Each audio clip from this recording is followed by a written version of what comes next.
Hello everyone, কেমন আছেন আপনারা? আশা করি ভালো আছেন। আমি আমার আব্বুর অনেক ঘটনা আপনাদের সাথে শেয়ার করেছি। তো আজকে আমি আপনাদের সামনে আমার আব্বুর আরেকটি ঘটনা শেয়ার করব। আমাদের বাড়ি থেকে আমার আব্বুর অফিসের দূরত্ব 10 থেকে 15 মিনিট, মোটরসাইকেলে গেলে 5 মিনিট সময় লাগে। আর আপনি যদি হেঁটে যেতে চান তাহলে একটি শর্টকাট রাস্তা আছে, ওই দিকে গেলে আপনার 20 থেকে আধা ঘন্টার মধ্যে আপনি পৌঁছে যেতে পারবেন। তো এমন দূরত্ব হওয়ার ক্ষেত্রে আমার আব্বু প্রায়ই রাত করে বাসায় ফিরতেন। এটা আমি আপনাদের আগেও বলেছি। আমার আব্বুর বাড়ির কথা আমি বলছি। আব্বু তো কোয়ার্টারেও থাকতেন আমার দাদার যতদিন জব ছিল। দাদা যখন রিটায়ার্ডে চলে যান তখন ওনারা আমাদের বাড়িতে চলে যান। আমাদের বাড়িও আব্বু দাদার অফিস থেকে কাছেই ছিল, তেমন দূরে ছিল না। তো বাড়িতে যাওয়ার পর আমরা দুই বোন তখন একদমই ছোটো ছোটো যখন আমরা বাড়িতে যাই। ছোটো বলতে আমি আপনাদেরকে বুঝিয়ে বলি, আমার বয়স ছিল 2.5 থেকে 3, আমার ছোটো বোন ছিল 2 মাসের এমন। আমরা দুই বোন কিন্তু 2-2.5 বছরের ব্যবধানে। তো আমরা যখন ছোটো তখন আমার আব্বু বাসায় যান। বাসায় যাওয়ার পর ঘটনাটি ঘটে আব্বুর সাথেই। আব্বু রাত করে খেলাধুলা করে বাসায় ফিরতেন।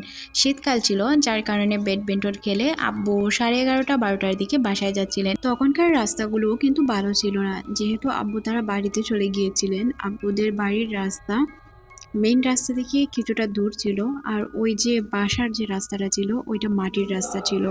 তো মাটির রাস্তা দিয়ে যখন আব্বু হেঁটে যাচ্ছিলেন, আব্বু খেয়াল করেন আব্বু যখন একটি চলতা গাছের নিচ দিয়ে যান, আব্বুর মাথায় একটি পানি পড়ে।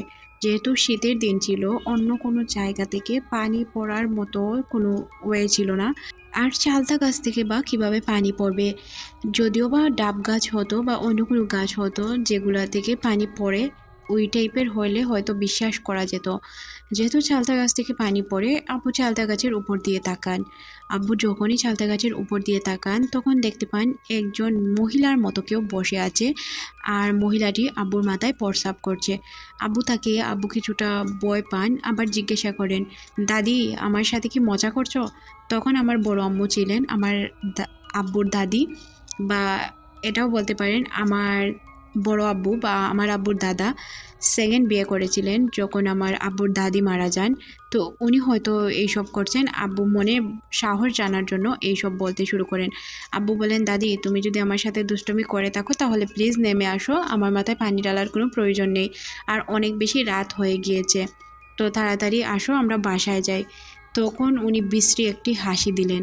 আব্বু ওনার হাসি দেখে বুঝতে পারেন, আব্বু সূরা পড়া শুরু করেন, কিছু সূরা তেলাওয়াত করেন, সাথে ওনাকে বলেন, কি আমার সাথে দুষ্টামি কেন করছো? এইভাবে ওনাকে বলছিলেন, আর মনে মনে উনি সূরা পড়ছিলেন। সূরা পড়ে উনি হাঁটতে হাঁটতে ভয় না পেয়ে উনি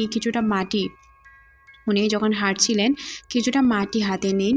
হাতে নেওয়ার পর ওই মাটিটার মধ্যে কিছু সূরা তিলাওয়াত করে ফু দেন। ফু দেওয়ার পর যতক্ষণ উনি হাঁটছিলেন আর ওই মাটিটাকে রাস্তার মধ্যে ফেলে ফেলে যাচ্ছিলেন, একটু একটু করে মাটি ফেলে যাচ্ছিলেন।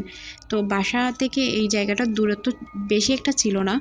তখন আব্বু কী করেন, আস্তে আস্তেই হেঁটে বাসায় যান। যদি আব্বু দৌড় দেন, পরবর্তীতে যদি আব্বুকে কোনো সমস্যা করে, যার কারণে আব্বু দৌড়ানোর চেষ্টাই করেননি। আব্বু দৌড় না দিয়ে আস্তে আস্তে বাসায় চলে যান। বাসায় যাওয়ার পর আব্বু দাদুকে সব কিছু খুলে বলেন, আর দাদু জিজ্ঞাসা করেন কি হয়েছে। আব্বুর মাথায় পানি দেখে, আব্বুর শরীর ভিজা দেখে এমনিতেই তো দাদু সন্দেহ করেছিলেন, মনে করেছিলেন হয়তো আব্বু পুকুরে পড়ে গিয়েছেন, বা পুকুরে পড়ে গেলে তো এতটাও বিচার কথা না।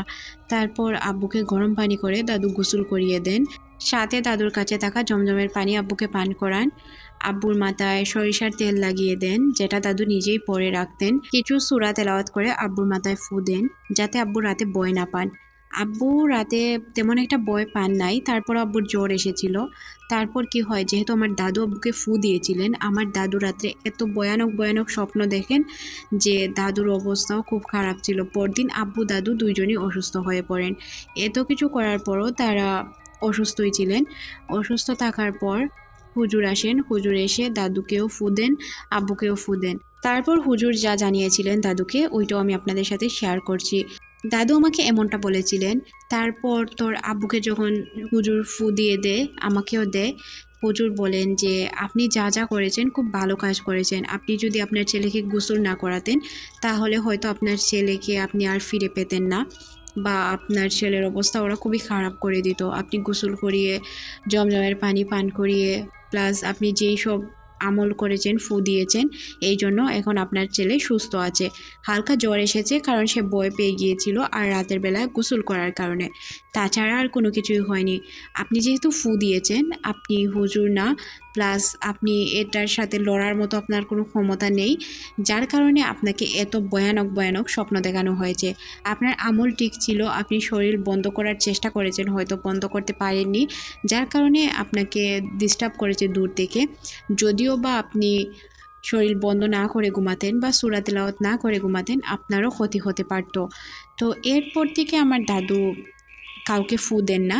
দাদু সবসময় সবাইকে ফু দেন না, মাঝে মধ্যে এখনও আমাদের কোনো প্রবলেম হলে দাদু ফু দিয়ে দিন।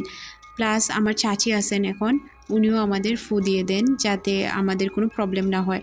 বিশেষ করে আমি বেশি মাথা ব্যথায় ভুগি, তো মাথা ব্যথা থাকার কারণে আমার দাদু বা চাচি প্রায়ই আমাকে ফু দেন। ফু দেওয়ার পর তারা বুঝতে পারেন যে কিছু সমস্যা আছে, যেহেতু আমার সাথেও কিছু প্রবলেম ছিল।